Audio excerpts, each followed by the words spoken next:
Hey everybody, welcome back into the Honda. It's going to be hopefully a good episode. We're going to hopefully get the engine and gearbox in, plus a few other little bits and pieces that I kind of hinted at last week. So we're going to quickly get in, wash the engine and gearbox, dry it all out, check everything out, and swap some auxiliary stuff over. So the difference between the two engines, I think I'm going to have to go with a few bits, but I'll show you after we give it a clean. So let's get into that. Okay, to start this next week, we're going to clean this engine and this gearbox so we can mate them together with all the other bits and pieces I've got. Whoop, so there we go. This is it. K24, what is it? A3 and little Ivy. Say hello. No? She's been digging in the dirt. So this one, well, it's not really that dirty, but it's definitely in time for a clean. Definitely in there. There's a few little marks and bits and pieces from the release bearing that I'll show you in a second. The engine here, dog's back, that I've taped up all the open pieces. Gonna give it a good wash and everything else so we can get it in the car. One pair of pants later. And we're back, nice and clean. I'll show you the engine and gearbox. This is the engine I want to use. This is not the engine that came out of that. That is over there. This engine is out of a Honda Accord Euro, so it's got VTEC on the top, on both intake and exhaust, which is what I want. A little bit more horsepower than the standard KZ something. This one's a K24A3. That one, it's not as strong. Let's just go with that. I can't remember the prefix for that one. But this engine, we're going to change a few things. I'm pretty sure I have to run my other power steering pump because this one has a different connection here, but that one does howl a little bit. So maybe we'll try and use this and we'll sort that out later. Alternator I'm going to leave because I'm just going to have a gamble on it that one still works. The aircon compressor I'm going to change because I know the one that I pulled off that engine, which is over there, works. And all the lines line up to it. So that one I don't have to worry about. What's this thing called? The throttle body. Oh, sorry, I wrapped it up so I could wash it. This one I'm going to change out because that one is manual, whereas this one is fly-by-wire. And I'm not sure. I can change it out later, it's not too hard, but I think if I'm going to try and start it on the ECU that comes with this car, I need to run this. Running around here, I think everything else is the same. I'm going to get rid of some of these hoses which were just chopped when the engine came out of the car because the guys were idiots and they even smashed the VTEC solenoid, which I'll have to change as well. And everything else is pretty good. So let's jump up on the bench and I'll show you what else I have. Oh, actually, here we go. Gearbox is much cleaner. I think this might be the reason this engine is in my possession. So over here is the throwout bearing, and one of the wings from the throwout bearing is missing, which actually it can go in the bin, which I think is the reason this happened and the reason the car was stopped being driven. They probably thought it was pretty bad, considering it would have been a real clanging around and then the clutch wouldn't have worked. I'm not 100% sure, but that is what I think might have happened. And yes, so the rest of it is all nice and clean, looking pretty good. I have some mounts here that I'll talk about in a second as well. So what I did go out and do is I got the flywheel machined, all nice and clean. This is one of the auxiliaries I think I need to put back on, which is the aircon compressor. I'm not sure if it's I'm not sure if this is exactly the same as the one that's on there, but I got it. We'll double check it before I put it on. Oh, that's where it was before. This clutch is toast. So this is what I pulled off it, as you can tell. Come on, camera. That everything is run right down to the rivets and it is absolutely rubbish. So I think that is one of the main reasons, as well as all the hot spots on here. So this is going in the bin as well. So beautiful dog. And this is where I come up to more parts that I bought. So I bought a new clutch. It's a Blue Steel clutch, which I'm pretty sure is just Clutch Industries clutch with a reboxing, because everything in here is Clutch Industries. So I was pretty happy with that, and I got it a bit cheaper than just a normal Clutch Industries thing. I also bought a new spring, Honda one, because the original one, which is all kaput, so that can go in the bin as well. But yeah, so we got all new throwout bearings. I got all the bolts in there for the flywheel. I have, yeah, disc, clutch. It's just a standard clutch. I haven't gone crazy at the moment. I don't have the money for it, and I think for what we're doing at the moment, it's gonna be fine. Sorry if it's getting a bit windy. I think a storm's coming. Yep. And the other thing I was talking about is engine mounts. So I went and bought another one of these off eBay because this one is rubbish. So that one can go in the bin as well. But from what I can tell, all these mounts, they're a little bit different to, say, the ones that I came off the Honda Accord, which are these mounts. But on the block, where am I going? Sorry, spinning you around. On the block, all the provisions are exactly the same on both blocks. So I should be able to just use the Honda Odyssey mounts on the new engine and it should bolt in. Fingers crossed. That's why I bought this one. These are all the other ones, whoop, which need to go on. The other thing, sorry about that. The other thing I want to do is test, and this engine mount as well. So this is the main engine mount here that bolts onto the driver's side of the car, or passenger side and the other side of the world. And it is a little bit different on that one, which came off the Honda Accord. So I'll change that over as well. But also I have my shifter linkage.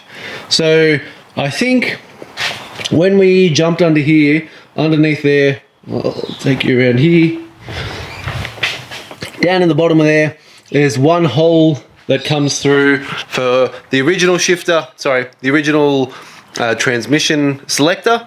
So I think I'll have to make that hole bigger to fit the new shifter linkages and stuff through, because it is only one on the original, of course, because it's just a selector, to then making two for the transmission. But I think that should be pretty good. I'll show you if I get up to doing that. But yeah, this is everything I think. Well, the shifter and stuff we're not going to get you up to, but I pulled it out so I could explain it a little bit.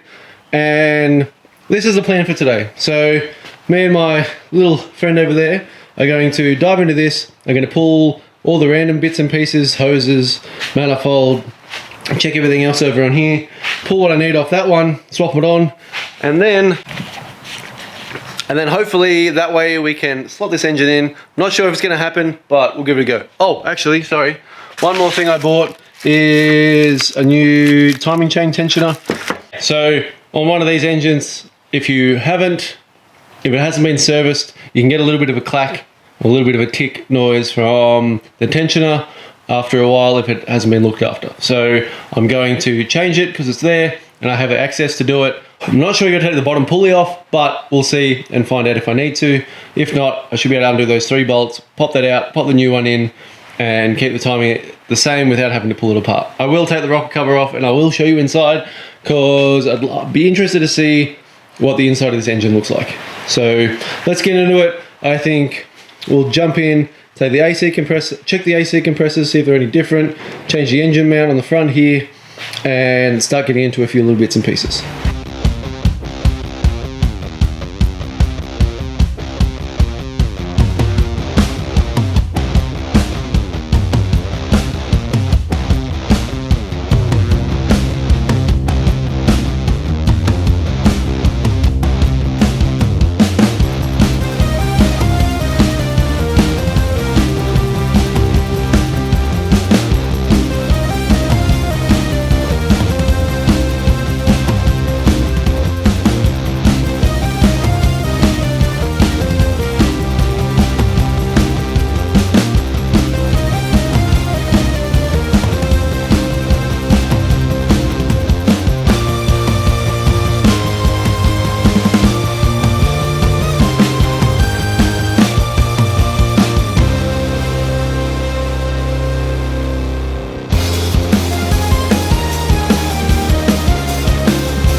Okay, now this is pretty cool. I'm just liking the look of this engine. So let's go up here and let's have a look at the rocker cover.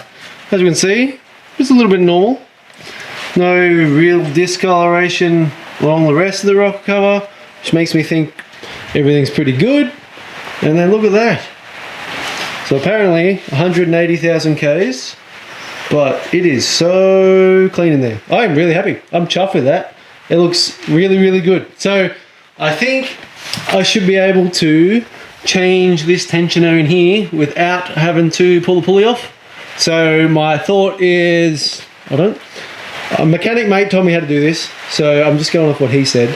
But my thought is we get this back to top dead center, pull that out, hold the chain out of the way, put the new tensioner in, release it, and then, put it in, turn it over, make sure it stays in the same spot, pull the pin, and we should be good. So what I'm going to do is just turn the engine over until we get to top dead center, and then, oh, look how good it looks. Look how clean everything is. Like no discoloration. Oh, come on, torch. No discoloration down in there. Nothing. This is a bloody clean engine. I'm chuffed. Oh, that's so good. And look at those twin VTEC compared to that wussy engine I had in there before. Oh, hopefully this goes well. And hopefully we can get some Turbonossies on there one day. Okay, so top dead center, turn it over and see if I can do this. God, this engine is pretty. Oh, it's so clean. I was just looking down in here. Mwah! Okay, so got the 2 dots, 2 chain marks, top dead center. I should be able to pull this out. Holding the lever in, which pushes on this guide here, and then change it over. So let's give it a go.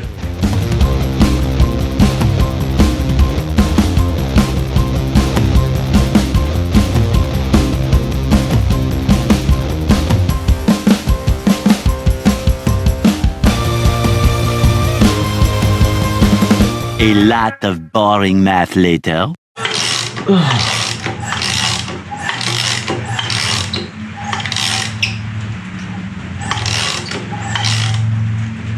Oh, there we go.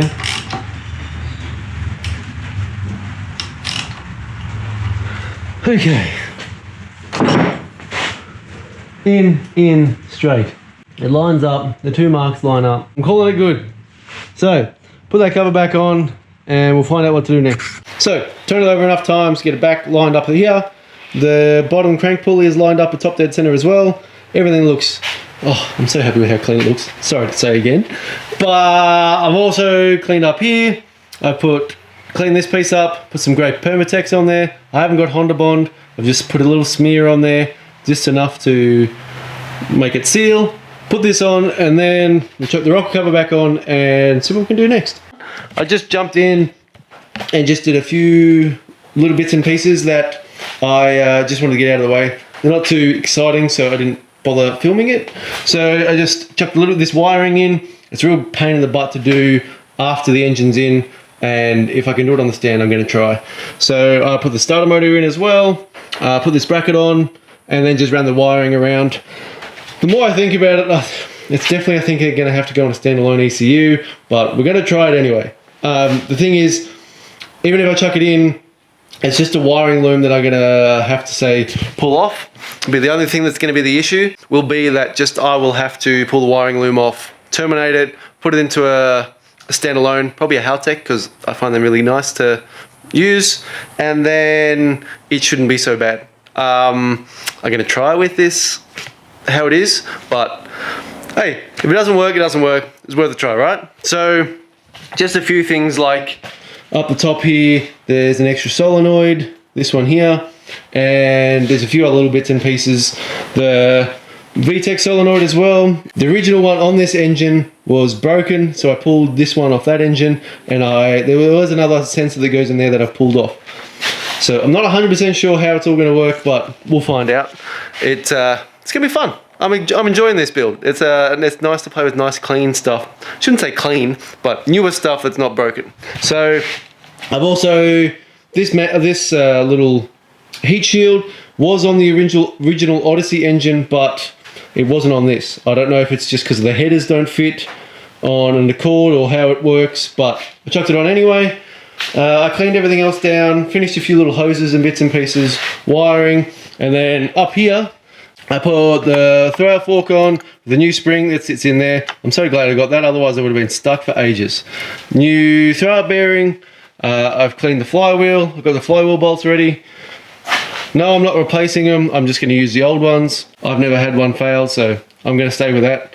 And it's just standard power anyway, I'm not going anywhere. Clutch is all cleaned down, I just wiped it down with some brake clean, and I have the fork there. I've also greased up the input shaft, so now we're going to have to pull this down, get it on the ground, put the flywheel on, put the clutch on, bolt it all together, and then hopefully we can sling it in here.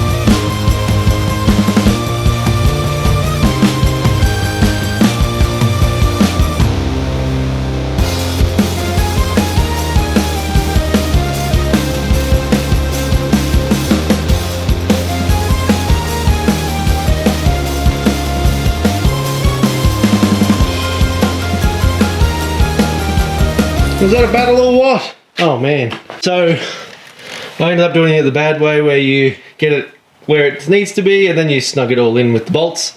I've turned it over with the crank and it all turns. The issue I had was that the dowel here was playing up a little bit, and sorry. The dowel I think might have been a little bit crooked and I couldn't get it. I tried to tap it a little bit, but I didn't want to deform it. So I just, squeezed it in and it worked. So let me chuck this engine mount on and then hopefully we can try and slot it in the car. And here we go. Mount is on. I'm so happy. It actually bolts up. It's all nice. It's firm. It's firm. What am I talking about? We all mounted up. So gearbox is on. This engine mount I wasn't quite sure was going to work, but I was pretty sure looking at the transmission and then the gearbox, and it's perfect. It bolts up just where it needs to be. That one we're going to sort out. This one I chucked on as well, which is that new engine mount that I bought because the other one was broken. We've changed this over, so now, have a sleepy puppy. Now we should be able to bolt that one into there. That one has a little pedestal, that one won't work, and then this one. So this little pedestal I'll chuck in after the engine after the engine goes in. That way it just hopefully doesn't get in the way, and I should be able to use this mount and that mount to steady it and then get underneath and chuck that bottom one in. So I think that's the plan, but we're gonna have to wait till next time because I am out of time. I took a little bit longer doing this. I cleaned up a few bits and pieces and I'm just out of time. I'm really sorry. Please check in next fortnight. Next episode will be up. Hopefully get this engine in there and see how it looks. Thanks guys. Cheers.